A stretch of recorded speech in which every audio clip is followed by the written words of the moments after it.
Victor Antonio. All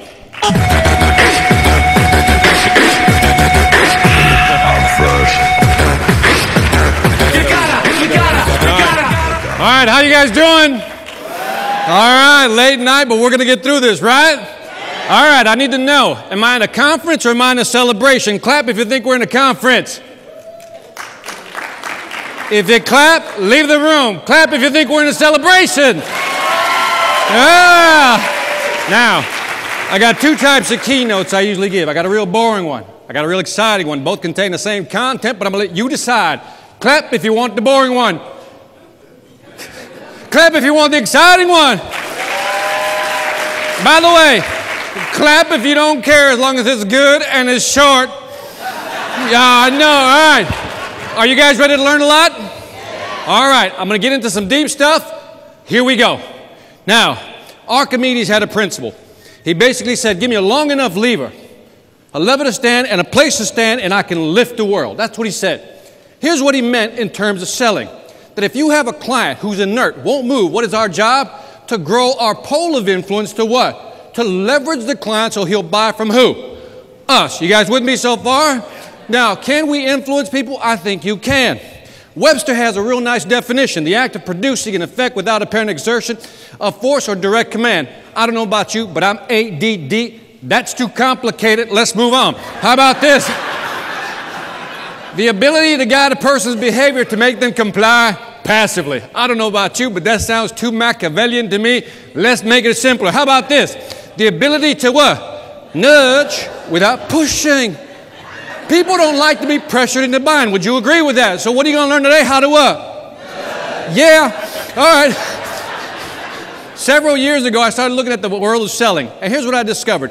98% of all the books you'll buy at Barnes & Noble, on Amazon, are dedicated to what? How to sell.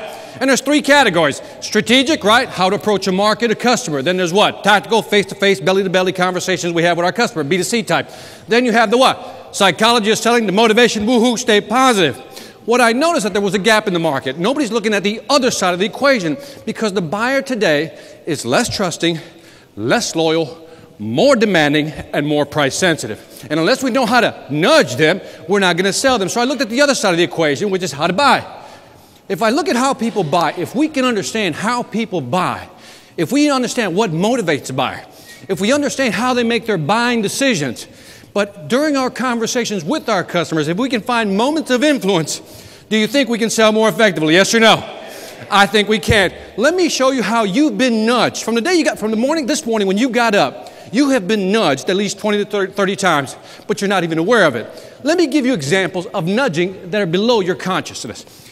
Did you know that when you walk into a store for the first time, look at a big store like Target, they leave 10 feet of space in front of that door? Why? Studies have shown consumers need at least that much space to orient themselves before they decide which way to go. When most people walk in a store, did you know that they will walk to the what? Right, which means that the most valuable piece of real estate in any store is where? Off to the right. Did you know that consumers have a velocity? Did you know that if you have a narrow aisle, you will walk faster? If you have a wide aisle, you will actually slow down. Don't believe me? Next time you go to an anchor store like Macy's or Nordstrom, notice what happens when you walk past the what? Perfume section. It opens up. The jewelry section, it opens up. Did you also know that there's something called an interception rate? What is that? You ever have somebody come up to you in a store and go, can I help you find something? Well, here's the reason they're asking that question. By simply asking that question, studies have shown that your sales will go up 30%. Register that because that's why they're asking you. Do you believe that we're impulse buyers? Yes or no? Absolutely. Where do they put the milk? When you walk into a grocery store, where do they put the milk? All right, whoever said refrigerator, thank you for the obvious. Where do they put the milk? They put it in the what? In the back. They put the meat in the back. They put everything in the back. Why? Because they want you to what? Walk down the aisle. When you come back, you see some cookies, some donuts, and you like that. We're impulse buyers. Now, let me ask you a question. When it comes to options, what do you think most people would choose? When they look at this option right here, the big burger versus a small burger, studies have shown that most people will choose which burger? The small one. Apparently, some of you are real hungry right now. Most people will choose the what? Small one. Now, but if I wanted to convince you to buy the big one, should I sell the feature? Should I sell the benefit of that big burger? Should I give you the value proposition of the burger? No, no, no, no, no. Here's what I'll do to nudge you to eat that burger. What I'll do is insert a third one. Did you? Listen carefully because this is important. When you only give a customer 2 options on your price list, they will always choose the cheapest one to mitigate their risk. But studies have shown that by simply giving 3 options, most people choose the one right in the middle. So from this day forward, how many options will you provide? 3. I had a lady ask me, Victor, what if I only have 2? I said, shut up, make up a 3rd one. I don't care, move on. When we talk about options, here's another study that was interesting done. Nudge. Now, you ever go to a restaurant, have great service, and typically we give it 15, 20%, right? Let's say 15% tip if it was great service. Studies have shown that by simply adding a mint, just the mint, tip rates go up 3.3%. Wow. 3.3. So you're thinking, well, what if I add another mint, Vic? Well, that's a good question.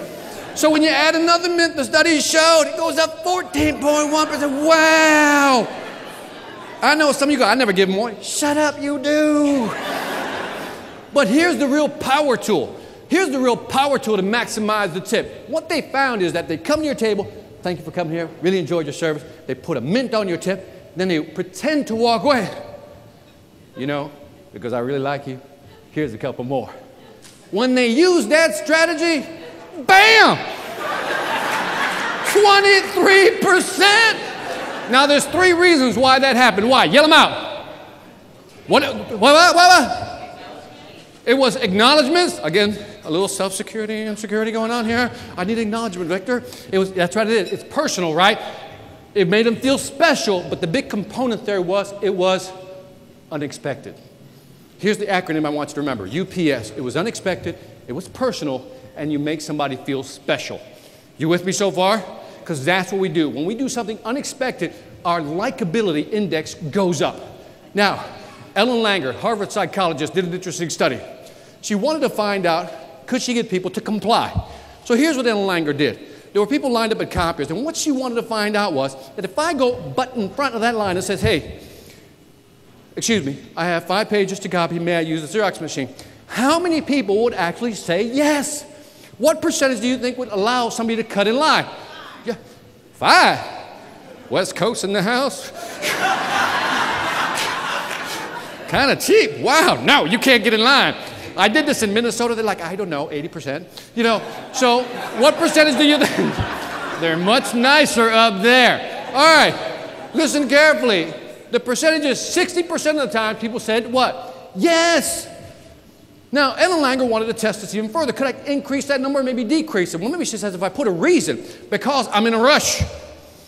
Number goes up or down? 94%, just because I'm in a rush. But then Ellen Langer wanted to see something. Is it because I'm in a rush? So she took out I'm in a rush and she inserted a non-value statement. Here's what it is. Because I have to make copies. Duh. Why else would you be at a copier but to make copies, right? Number goes up or down? The number goes 1%. Why? Because the word because is a compliance trigger. Now, you've been programmed. I do this all the time with customers. Fill this out, because, and no matter what I say, they'll start filling things out. Don't believe me? Try it at home. So what happens? Why is because a trigger? Because you've been programmed since you were small. Mommy, can I have a cookie? No. Why? Because. Can I go outside and play? No. Why? Because. Now, so in other words, by using the word because, we get people to what? Comply. Now, if you're a man and you're single in this room, I know what you're thinking.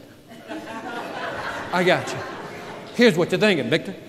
Are you saying what I think you're saying? Are you implying what I think you're implying? Are you telling me what I think you're telling me? Are you saying that if I'm single and I see a beautiful single young lady and I go up there and say, would you like to come to my place? Because she's going to say yes? What's the answer? Look at the ladies. No! The answer is no! Sorry, the bubble's been bursted.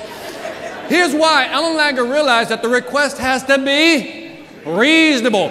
She went up to 20 pages, and look what happened to the numbers. Went down from 60 to 24, and look at that. Because it has to be reasonable. So we're always being influenced and nudged. We're just not aware of it. So here's the conclusions. We're more susceptible to influence than we care to admit. Whether you like to admit it or not, you are. The most influential people are the least obvious. Those are the ones you got to look out for. And rules of selling, influence apply no matter what you're selling. Would you agree with that?